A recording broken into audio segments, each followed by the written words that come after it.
chaque fois que je n'ai rien à faire, que j'ai une pause, que je m'ennuie, mon cerveau est automatisé pour me faire qu'une chose, regarder mon téléphone. À chaque fois que je suis face à un problème ou que je suis censé travailler pour répondre à mes responsabilités, mon cerveau ne pense qu'à une chose, prendre mon téléphone. J'en ai marre de voir autant d'heures gaspillées sur mon téléphone à regarder des vidéos qui ne m'apportent rien et à jouer aux jeux vidéo. C'est pour cela que je vais désinstaller de mon téléphone tous les réseaux sociaux comme Instagram, TikTok, YouTube, Snapchat, en bref, tous les réseaux sociaux à but distractif pendant une semaine dans ma vie de collégien et enregistrer toutes ces journées pour vous partager les bienfaits que cette expérience m'a apporté ainsi que pourquoi vous devriez faire pareil. Premièrement, il faut savoir que je m'autorise chaque jour à regarder mes messages pendant 15 minutes et seulement sur mon ordinateur, et que je m'autorise de regarder sur YouTube des tutoriels de montage et rien d'autre. De plus, je ne peux pas jouer plus d'1 heure par jour sur les jeux vidéo de mon PC. Donc ouais, comme source de distraction, je n'ai plus grand chose. Je n'ai pas ressenti de gros changements durant cette journée, mais je me suis quand même aperçu que je ne suis plus du tout distrait quand je travaille et que j'ai beaucoup plus de temps où je me demande réellement ce que je vais faire. Étonnamment, je ne me suis pas ennuyé car je travaillais sur cette vidéo. Je pense que supprimer les réseaux sociaux était une bonne idée car dans les moments dans lesquels je n'ai rien à faire, je me pose des questions sur moi-même et sur mes projets au lieu de me distraire en jouant ou en regardant des vidéos. En bref, même quand on ne fait rien, c'est toujours plus bénéfique que de se distraire. Et je me rends compte à quel point j'ai bien fait de désinstaller les jeux vidéo sur mon téléphone. Ils sont beaucoup trop faciles d'accès et peuvent nous absorber à n'importe quel instant, sans que nous ayons besoin de ne faire cesse qu'un effort. Pour cette journée, c'était donc très positif. Hâte de voir la suite.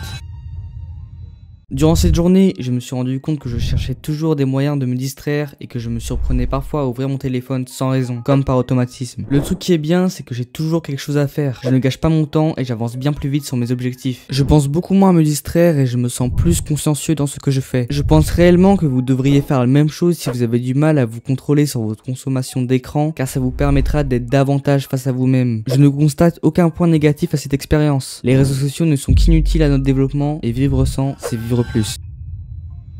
Aujourd'hui, j'ai pu constater à quel point ne pas être dérangé par son téléphone dehors quand je suis seul ou quand je suis avec mes amis change la donne. En effet, vivre complètement le moment présent est en fait quelque chose qui est empêché par la présence de notre téléphone. J'ai aussi remarqué que je ne travaillais pas forcément plus, mais que la qualité et la quantité du travail que je produisais étaient bien plus conséquentes. Cela s'explique par le fait que je n'ai plus d'excuses ou d'échappatoire au travail, je fais et c'est tout. Donc pour conclusion d'aujourd'hui, je dirais que si vous travaillez ou que vous sortez, coupez les distractions de votre téléphone. Aujourd'hui, c'est la première journée où je stoppe les réseaux sociaux et que j'ai cours, donc j'ai pu remarquer pas mal de choses. Premièrement, comme je fais mes séances de sport le midi, j'ai pu remarquer que faire une séance sans musique et sans distraction, c'est complètement différent. Je suis plus concentré et impliqué. Deuxièmement, quand je rentre chez moi, je ne procrastine plus. J'effectue directement le travail que je m'étais fixé et j'ai finalement plus de temps pour moi. J'ai pu accumuler montage et devoirs alors qu'avant, quand je rentrais chez moi, je me mettais à jouer et à me distraire directement pendant pas mal de temps. Je peux donc dire que supprimer les réseaux sociaux me permet de pouvoir travailler tout en pouvant me détendre sans finalement me surstimuler et me fatiguer davantage. Aujourd'hui, je n'ai pas remarqué quelque chose de différent des autres jours. Néanmoins, je n'ai remarqué aucun bienfait de cette expérience sur la qualité de mon sommeil. Cependant, je peux mieux m'organiser et donc lire plus longtemps avant de me coucher, ce qui aide à se calmer avant de dormir. Donc pour aujourd'hui, pas de grands changements, mais sûrement car nous sommes vers le milieu de l'expérience.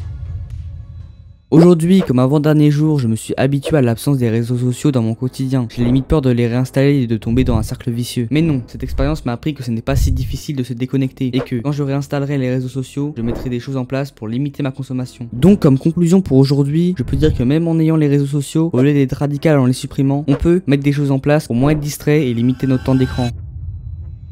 Cette expérience m'a fait réaliser pas mal de choses. Premièrement, je connais maintenant les réels dangers des réseaux sociaux et je sais pourquoi il faut s'abstenir de les utiliser le plus possible. Ils nous surstimulent, nous enlèvent de l'énergie ainsi que notre temps, qui est pourtant la chose la plus précieuse que nous avons. C'est pour cela que maintenant que je les ai réinstallés, je vais mettre des choses en place pour limiter ma consommation le plus possible. Maintenant, je ne jouerai plus aux jeux vidéo seul. Je ne pourrai jouer seulement quand je serai avec mes amis et je jouerai donc bien moins qu'1 heure par jour. De plus, grâce à cette expérience, j'ai maintenant la discipline pour m'empêcher de regarder des vidéos abrutissantes. Donc je vous conseille fortement, si vous avez du mal à restreindre votre consommation d'écran, de faire un stop complet des réseaux sociaux pendant une semaine. Et vous verrez qu'après vous ne serez plus la même personne. Voilà, c'est déjà la fin de cette vidéo. Merci de vous abonner si vous le souhaitez. J'ai vraiment beaucoup travaillé sur cette vidéo. Salut, c'était Kaidas.